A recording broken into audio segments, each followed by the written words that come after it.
Alright, welcome back everyone, I'm still Evil Tim and this is still Let's Play Goldeneye Reloaded, so let's get back to reloading ourselves. I said reload it, Daniel Craig, that is pointing it. But firstly let's have a look at the map that they gave us in the briefing to the first level. Apparently there's an unbelievably long conveyor belt which leads straight from that bombs room out to here and has been colonised by crates in the interim. I need extraction now. Oh, you're always demanding, aren't you? Stop shouting at your phone and pay attention to me, I'm a helicopter. Okay, so he hasn't got 9 minutes, although if you look at the video time, he quite clearly has. And those of you who have played first-person shooters before are probably currently scanning this area looking for a stingy missile or something. But that is not what we've got to find. We have to find something much stupider. So yes, apparently the bombs room was actually full of AK-47s. I'm not really sure how that works, and I don't think they are either. So we've got a helicopter flitting around trying to bother our shit up there, but we don't really care about that. We've also got ourselves an ACOG scope on this thing, but we've already seen that, so it isn't interesting. And we've already seen the helicopter, so that isn't interesting, but it's going to try and go over there now. Unfortunately, its scripting gets confused because now it has to go over here again, and when we touch the bottom step, it's going to have to try and go over there again. So it's not a very decisive helicopter, really. However, I'm very decisive, so I'm going to press the shoot down the helicopter button, which allows me to shoot this missile at it and knock off 4 of its rotors. It's only got 1 left now, so it's going to be in a bit of trouble. However, it's in surprisingly good shape, considering it was hit by an MIM-23 Hawk, a surface-to-air missile which weighs half as much as the helicopter itself, and it was apparently also a mile away, since that's the immediate minimum engagement range of that particular SAM. Meanwhile, the bed springs from the Wii version are trying to menace us, so we'll ignore them, and we will blow up all of their explosions and deafen ourselves. So, over here, there's another man trying to deal with us, but he's bad at it. And if we have a quick look over here, you can see the absolutely abysmal damage effects here. As you see, they've just excavated a polygonal hole in the side of that, and meanwhile, the facility is venting there. So we'll take one last look at our rocket launch there, and then we will bugger off down here and see what we can find in this here locked treasure container. So, the music is apparently trying to get us into a state of generic excitement, but I'm not going to be fooled by that. And here is an Nova DP3 with a reflex sight, but this is much more interesting here. It's an AK-47 with multiple. To be exact, it's got a Cobra reflex sight, and it's got a BG-15 grenade launcher, which is pretty cool. That's the early predecessor to the GP series of grenade launchers, which you might have seen in other games. This one has a hole in its grip, you see, which is how you can tell it apart from them. Meanwhile, we'll start firing our artilleries at that man there, but we will be thwarted by that wall over there, which we will have to go and have a good stare at first.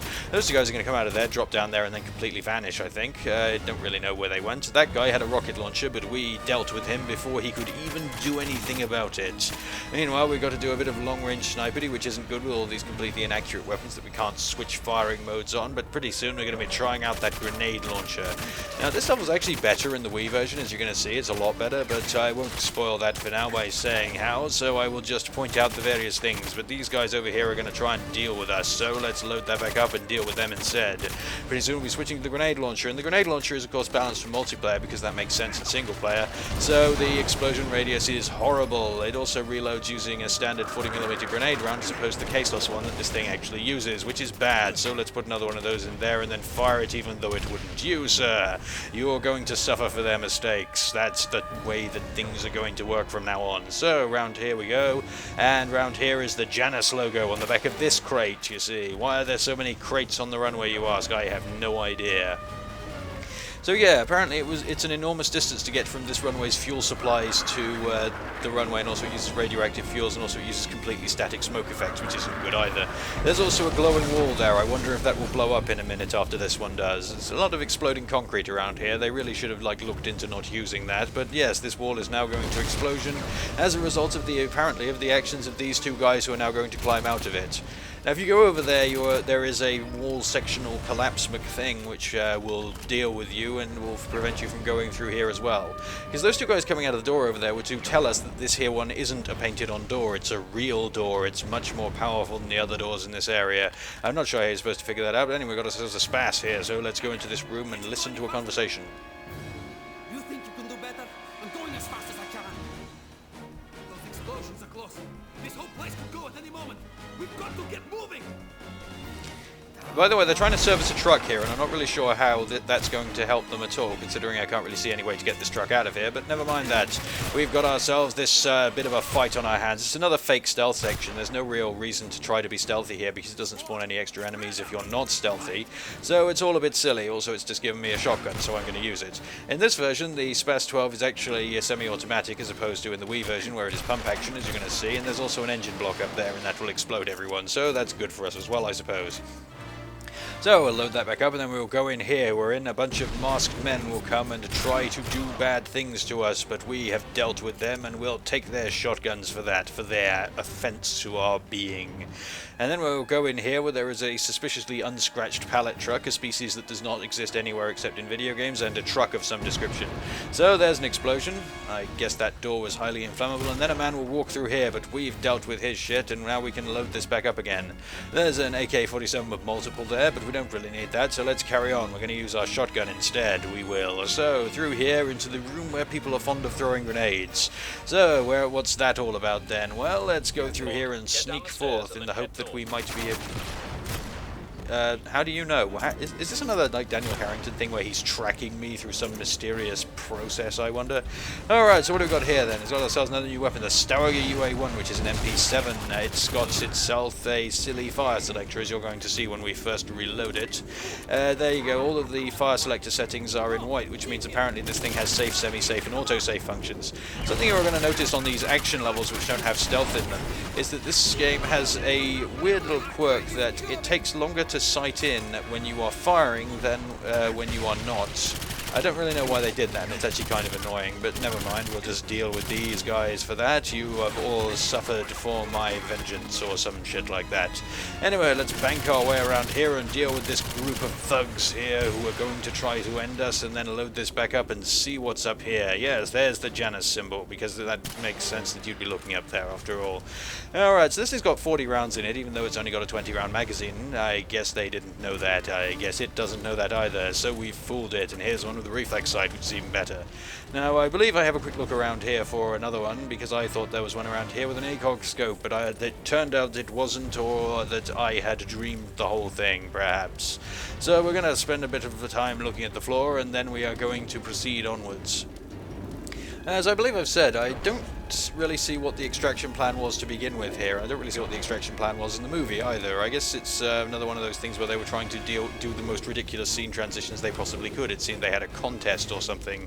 It's like he takes off in a piston engine plane, and that explains how he gets out of Russia. But of course the best one is when Natalia looks at a bunch of dogs, and that explains how she gets to St. Petersburg.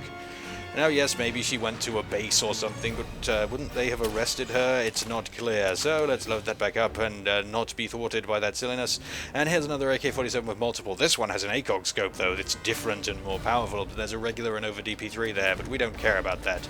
So we're going to swap out our shotgun for this, just to show you it, and then we'll swap it out for the shotgun, because I don't want to keep it. So let's duck down here. Right, so there's some more missiles there, which is convenient, because apparently just one of these gigantic missiles is not enough to deal with that persistent helicopter dude up there. Would have made so much more sense if it was a Stinger, wouldn't it? But apparently not. I guess making sense isn't this game's strong point, and neither is washing. So let's go over here and press another shoot the helicopter down button, which will make this thing do that thing to him. And just in case you were wondering about that fuel thing up there, look, there's another fuel supply right there. Oh, there it goes. I guess it was in case the helicopter crashed into it, they had a spare. So if we shoot this giant Russian fist thing here, it will Russian fist those guys. They're not bros, so bro fisting them destroys them, and those guys are dead too. You, sir, less of you. Now, in this version, the shotguns are ridiculous, largely because the assault rifles are crap, I suppose. Maybe it is just my imagination or something that I'm looking for anything good, but no. You, sir, I need to destroy you with all of my weaponry so that I can get out of this level and go back to MI6 where I can have a hug and some toast. Right, so that's him out the way, and then we can look at our missiles and one more time, and then deal with this guy who is trying to throw a grenade at us, and he succeeded but then failed.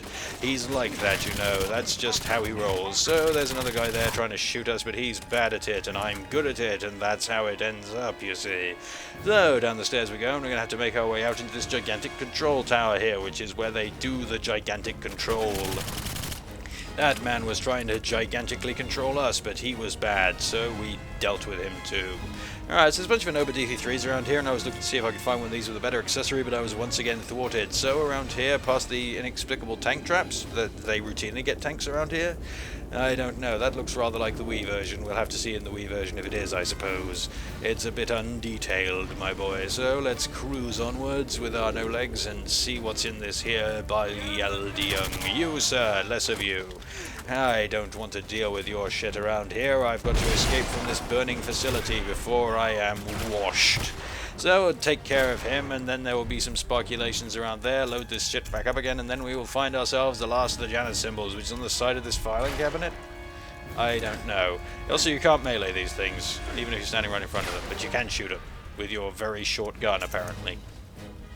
This is why it tends to... Modern video games tend to retract the gun into the screen so that when you walk right up to a wall it doesn't become very short. I think this guy really ought to start his tail rotor, but I guess he doesn't know that. And we'll just, upstairs we are going to take a minute to pause this reloading animation and demonstrate something silly about it, but I won't spoil it. We've got to destroy a bunch of consoles here as well. Okay, so we'll load this shit back up again. You'll see here we're actually pausing to levitate a tiny shotgun round in there. And then we've got to blow up these consoles, because apparently there is a radar in each individual console, and all of them function completely independently, and it doesn't matter if anyone's operating them either. Isn't it great having mission objectives which aren't explained in the slightest? So we'll deal with these two guys here who were apparently bad, and then we'll have to blast all of these things with our various blasts, which is at least fun because it causes explosions. Okay, so we'll put some more of the munitions back in here. There's some guy talking there, but it's completely unimportant, so we're going to ignore it.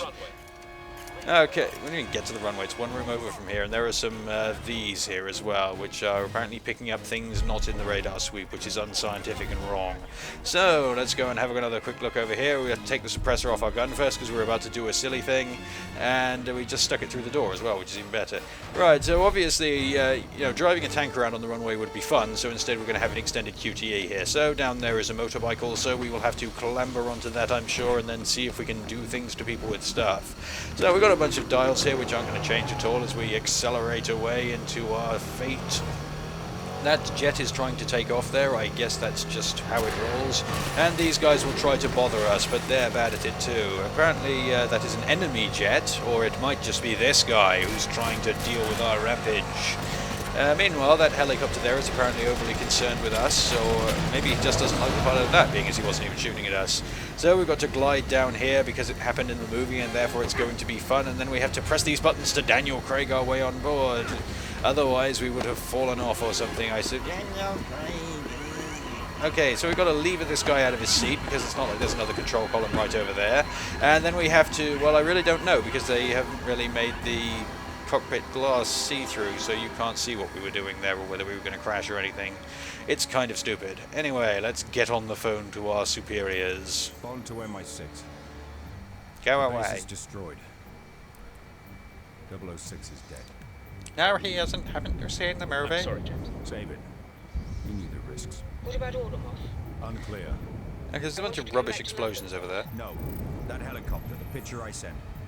It's a The one we didn't Miller explain the fate T1, of. Specially modified, EMP hardened. Throw everything you've got against Ordomov's connections. We need to know. Who needs a helicopter that can survive an EMP blast? We'll get right on it. Oromov does. That's the only thing we do know, you idiot. Also, you're about to crash into a mountain.